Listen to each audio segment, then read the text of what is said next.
guys, Masked Saiyan here bringing you a Dragon Ball Z Dokkan Battle video. And so today, as you can see from the title and the thumbnail, I am going to put my conspiracy theory hat back on, my heroes tinfoil hat, the coping. It will never stop. The heroes agenda will never die. I mean, this isn't technically heroes, right? We're not, you know, it's the divers agenda now, I guess. But we're going to talk about the possibility of a Dokkan Fest Masked Saiyan upcoming in the game. I did a video about this back when this was first posted. This was on August the 28th. The Dragon Ball's Divers account posted this video, basically talking about their first anniversary. I don't know if it actually says, does it even say in the tweet like the specific date? It just says November 2025, so I'm not sure what the actual specific date is, but yeah, the anniversary of Divers. They showed a Super Vegito, they showed a Gogeta, they showed some other like in-game stuff, and then there was this image that had been posted as like a teaser a little bit earlier on, and straight away like you can kind of see like from the hair and like the shoulder like puffy bits here, surely this is a Gogeta on the left and then a Vegito in the middle. And then people were like, well, who is on the right? Because it's clearly Goku's hair. But if they're anniversary level characters, and we're talking about, you know, Vegito and Gogeta, the big guns that come out during anniversaries, like, who is this? Is it a Goku Black? Surely not just like a God Goku or something. And then, of course, yeah, the Vegito was actually Vegito Blue. And then it's Masked Saiyan, and then it's a blue Gogeta. So like this image is crazy when you think about this is the Divers game advertising their first anniversary, and you've got a typical Dokkan style anniversary hype level of like blue Gogeta and Vegito Blue, and then Masked Saiyan is the third one as well, which actually for Divers is kind of a big deal, because Divers, of course, being like essentially like, I don't want to say the spiritual successor to Heroes, because it's not really similar to Heroes. Like the gameplay, okay, I guess, yeah, the gameplay is similar. You use the cards, but like the thing that made Heroes, I guess, what it really was and what was hype about it for most people was all the crazy what if like forms and all this kind of stuff. Whereas Divers, like, came in after Heroes ended, still with the same sort of format, new updated arcade machines and everything, but they started almost from scratch, as many like Dragon Ball games do, with only like the canon Dragon Balls. Like when they showed their original debut trailer for Divers, I'm pretty sure it only had like Namek Saga stuff in the original trailer. And obviously that, you know, for a lot of people that was disappointing, because that's not what we wanted to see from, you know, what would potentially be the continuation of Heroes. So Masked Saiyan coming to the game as like an anniversary character is pretty cool. And the funny thing about it is, like, I talked about this in the previous video, I'm sure, Heroes, like when it comes to power scaling and stuff like that, Heroes is just insane and stupid and ridiculous anyway. And obviously games don't care about how strong characters actually are in the show compared to when they release in the game, right? Like, obviously, if we had Dokkan, you know, if a blue Gogeta came out, he should hands down be the strongest character in the game. You know, stuff like Beast Gohan coming out, obviously he was the best in the game at the time of his release. But like Masked Saiyan, the thing that people don't really realize is, like, as much as I love Bardock and I've always thought the design was cool, obviously I really like the Timebreaker mask and everything. It was the inspiration for like the branding of my channel. But like the Timebreaker mask itself, like the power buff that it gives to characters is absolutely insane. Bearing in mind that, like we see in Xenoverse, right, when Mira and Toa take Bardock from that moment that he was going to be killed by Frieza. So we know that at that point his power level is like incredibly low. I think they mentioned in the special, because we were talking about it on the stream the other day, his power level is only like 10,000 when he's trying to fight Frieza. With the Timebreaker mask, in the initial Heroes expansion that came out years and years ago, where Masked Saiyan appeared for the first time, in the in-game cutscene, like in the in-game like trailer for him in that arc, he fought and like swapped hands with Super Saiyan 4 Gogeta. So obviously at that time, because I don't think any of the Blue Fusion stuff had even happened that many years ago, I'm actually not even sure the first time some of the hero stuff even appeared, I don't think Dragon Ball Super even existed. So bearing in mind that like Super Saiyan 4 Gogeta was kind of like the pinnacle of what we'd seen in the series, right? Like one of the most powerful characters at the end of GT. And yeah, Masked Saiyan Bardock just casually swapping hands with Super Saiyan 4 Gogeta. And then he even survives a Spirit Bomb made by the main player characters with the energy of everyone on the planet, including Super Saiyan 4 Gogeta, and Masked Saiyan gets hit by that spirit bomb and survives. So he's super powerful. So I guess it's one of those things that doesn't matter to people. Like, even if he's not a hype character pick for you, like, he is a very powerful character technically in the show, but just the idea that he's like an anniversary character with the 2 blue fusions is insane to me. So it lines up nicely with November heroes not being a thing anymore, that we could see a crossover Dokkan Fest. We've already speculated about things like Gohan Black, because I don't know what it is with Dokkan and like missing the boat on hype stuff like as soon as it comes out. Because you would think they would have, if possible, I guess. I mean, maybe they just can't, and that's why it's not happening. But, like, imagine if Gohan had dropped, if Dokkan had dropped Gohan Black, like, the month after Sparking came out or something, right? And it's the same with Daima. They've waited so long to, like, for it to come out. It seems weird that they're doing all of that stuff. But we've speculated about a potential crossover character, and Masked Saiyan coming out would be super cool, like, as a proper Divers collab character.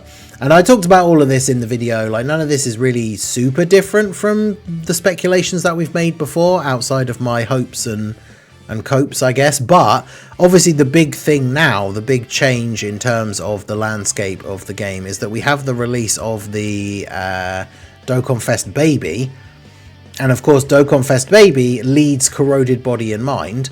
And part of his passive for when he's transformed is that if he has an entire Corroded Body and Mind rotation, then he gets extra crit chance and damage reduction. So more Corroded Body and Mind buffs is very good for the Dokkan Fest that they've just released. And so far, the only EZA that we know about for this celebration is the Android 17, like Super 17, I should say, Tech LR Super 17, who isn't a Corroded Body and Mind character. And then we know the STR Hellfighter 17 is getting his EZA as part of the upcoming World Tournament, but he's not on Corroded Body and Mind, because he was created in Hell, he is the evil version, and then the normal, like, GT Universe 17 is the one that gets corrupted, and then they fuse into Super 17. So the GT, like the Trenchcoat 17, is on Corroded Body and Mind, but Hellfighter 17 isn't. So the only 2 EZAs that we even know of so far for this celebration aren't Corroded Body and Mind characters, whereas obviously Masked Saiyan is a Corroded Body and Mind character. So this is the one that we have already. He came out in 2017 and then EZA'd in 2020 or 2021 for Global. Like, that's crazy to think that this guy is like 8 years old. Like, even on Global, in fact, we're what, 10 days away from him being 8 years old, which is wild. Like, I remember summoning for him. That's crazy. So obviously the one that we have in game is, you know, he EZA'd 5 years ago. He's obviously not usable for anything anymore, even as a stacker. Like, he's not good enough for like festival and stuff like that. But he is a Corroded Body and Mind character. Now, interestingly, he's on like mission execution, because I guess he's still under the control of the Timebreaker mask. Goku family, time travelers, Pure Saiyan story figures. So he doesn't get Baby's full 220 leader skill, but that's not the end of the world if the unit itself is good enough, right?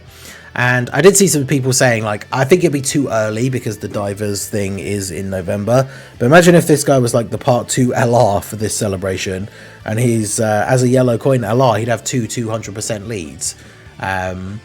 Which could be very interesting, because considering things like Pure Saiyans, imagine him having like Pure Saiyans and Corroded Body and Mind, or mission execution, or I guess he needs to have crossover, really. Imagine him having crossover and Pure Saiyans as his 200% leads. That'd be insane. But yeah, even if his leader skill wouldn't be that crazy, for a Dokkan Fest version, that could be a lot more interesting, because you got crossover as would, I feel like almost 100% would be one of the 170s, right? You could have crossover, I mean, you could literally have crossover storied figures and mission execution or Corroded Body and Mind thrown in there, and then have like Pure Saiyans and Time Travelers as the extra percentages, which would give all of the heroes Pure Saiyans, well, and all of the heroes in general would have the full leader skill. I mean, you could put Goku family in there somewhere, but obviously with him being extreme, he's kind of not made for running with Goku family characters. His categories are very limited. Unless they gave him a new category, but I think that's unlikely for crossover characters.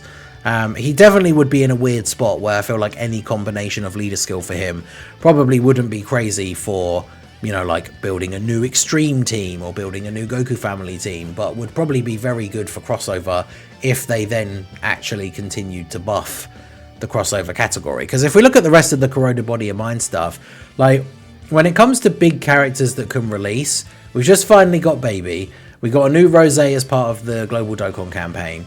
Like a new Janemba, it could be something that could be coming up that could be an interesting buff for the team, but again is not on Baby's full leader skill. Metal Cooler, Metal Cooler is right, yeah, because he's on Terrifying Conquerors, so Metal Cooler would be, so a new Metal Cooler would be interesting. Obviously this one's going to Easy A soon. Of course all the Masked Saiyans like from Heroes are on Corroded Body and Mind, but these guys Easy A'd a couple of years ago now and obviously are not really relevant anymore anyway. There's Trenchcoat 17, like I say, he's the only one that's actually on Corroded Body and Mind. We haven't had a base Goku Black for ages, so it'd be interesting to get a new base Goku Black at some point, I guess. Like, even if he wasn't transforming, just a really strong base Goku Black. And then Majin Vegeta, we haven't had a new one since this int one from Saiyan Day a couple of years ago. He's going to be due in Easy A soon. He would be on Baby's full team. I was really surprised he wasn't the Easy A for the first part of this celebration. But yeah, when it comes to Corroded Body and Mind, there's not really a lot of characters on here who are like the quote-unquote canon characters. So a big crossover Dokkan Fest coming out after this as a character that is on Corroded Body and Mind would definitely be very interesting. I mean, we got the Super Saiyan 3 Rose. I guess the big shame of it all is we're never going to get new Heroes characters seemingly now, because I was kind of surprised they jumped straight to the Super Saiyan 3 Masked Rose, because obviously when we first saw the Masked Goku Black in Heroes, he was in base, and then there is a Rose version and a Rose 2, and then obviously Dokkan just jumped straight to the Rose 3. So if Heroes was like, if the licensing IP stuff was all like sorted and, you know, not one of those big things that's basically a giant roadblock, even with there not being a dedicated Heroes celebration anymore, they could still drop something like a Masked Goku Black as like a Corroded Body and Mind character. But the likelihood of that with the Heroes stuff is very unlikely unless they've come to some sort of deal, because they wouldn't announce it, I guess, until right before. Like, it's not the kind of thing they put out a big announcement in game being like, we can now do Heroes characters whenever we want, but we're still not actually going to for like 6 months or something, right? So it's the kind of thing that if they were able to do Heroes characters as just random filler Dokkan Fests after a deal was made with the license owners, it wouldn't be something that would be announced until literally that unit was going to come out. Whereas Masked Saiyan, even though he's on crossover, he's technically like a Xenoverse crossover character, which of course then, as we've talked about many times over the years now, there's a bunch of these crossover characters that have been like long forgotten that need their Easy A's. There's all of the like the actual Xenoverse units. You've got the Tech Toa, there's the physical mirror that transforms into Super Mirror, there's the Int Demigra with the giant form, physical base Xeno Trunks, and AGL Super Saiyan Xeno Trunks. Then you've also got like the STR Super Saiyan 2 Trunks, there's the random Vegetas, like this Super Saiyan 3 GT Vegeta that didn't Easy A during the Global Dokkan campaign with the Super Saiyan 3 GT Goku, because obviously that part of the campaign and those Easy A's were all themed around GT heroes, and despite the fact that this is a GT Vegeta, because he doesn't go Super Saiyan 3 in GT, and he's not technically from the series, he's not on GT Heroes, but he is on crossover, so he still needs an Easy A. And then there's the other Super Saiyan 3 Vegetas, there's this physical one, and then there's the Tech GT one as well. So all of these guys could get Easy A's and be a big buff for a crossover team. Now obviously none of them particularly help Baby outside of the Masked Saiyan himself. The only thing is, when we look at the Heroes units, Corrupted Supreme Kai of Time is getting her Easy A this year with the upcoming Heroes Easy A's. The only problem is the fact that, like, if we look at her passive, oh god, it's not laid out in the new fashion anymore, it's horrible. All of her passive revolves around the enemy being affected by status effects, and then she gets extra buffs if the enemy is like stunned and sealed and stuff like that, which, as there are many events at the moment that don't, like, that's just not a thing you can do. I don't have much hope that her EZA is going to be very good.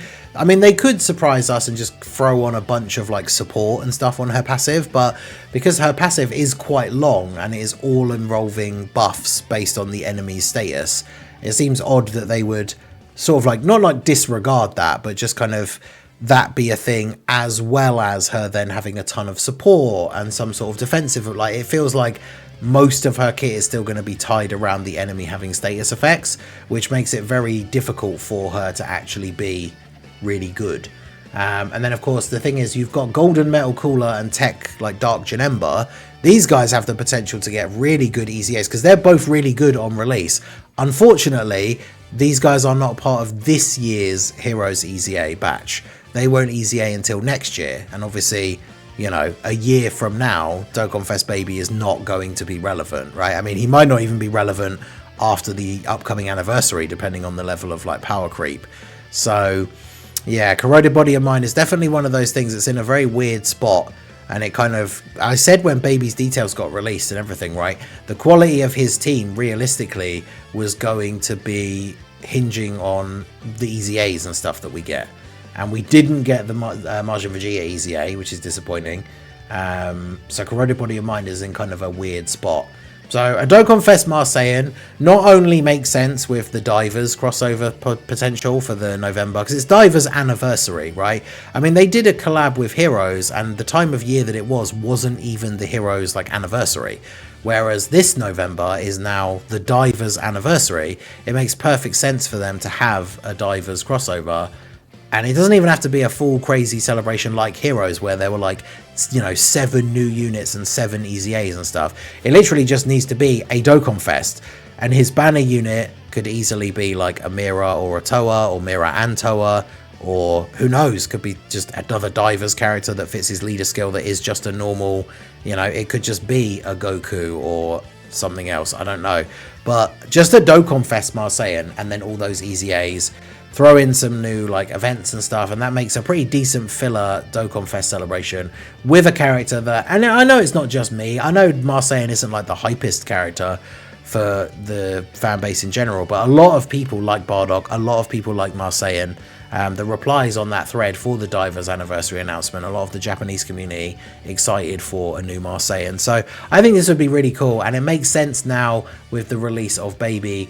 Another strong Corroded Body and Mind character releasing just massively helps out Baby. And of course, if this guy was Extreme AGL or Int and then was an Infinite Stacker, that would be quite nice for that festival mission. I really don't know why they didn't make Baby STR, AGL or Int, because that Extreme mission doesn't need an STR character, so he's no help at all for the festival mission. But let me know what you guys think down below in the comment section. Is it all just cope? Are they not going to do a Divers collab ever? I mean, it just strikes me as like they did the yearly Heroes collab until Heroes stopped being a thing, and now Divers has taken its place. It's in November. The Hero celebration was in November. Corroded Body of Mind, Masked Saiyan. It makes sense to me, but I don't know. Let me know what you guys think down below in the comment section. And would it be something that you would summon for? Would it be a skip for you? Let me know all your thoughts down below. So that is going to be it for the video, guys. This has been the Masked Ningen. Smash that like button, subscribe to the channel if you are new. Check out the links down below, and I will see you all again soon. Have a good one.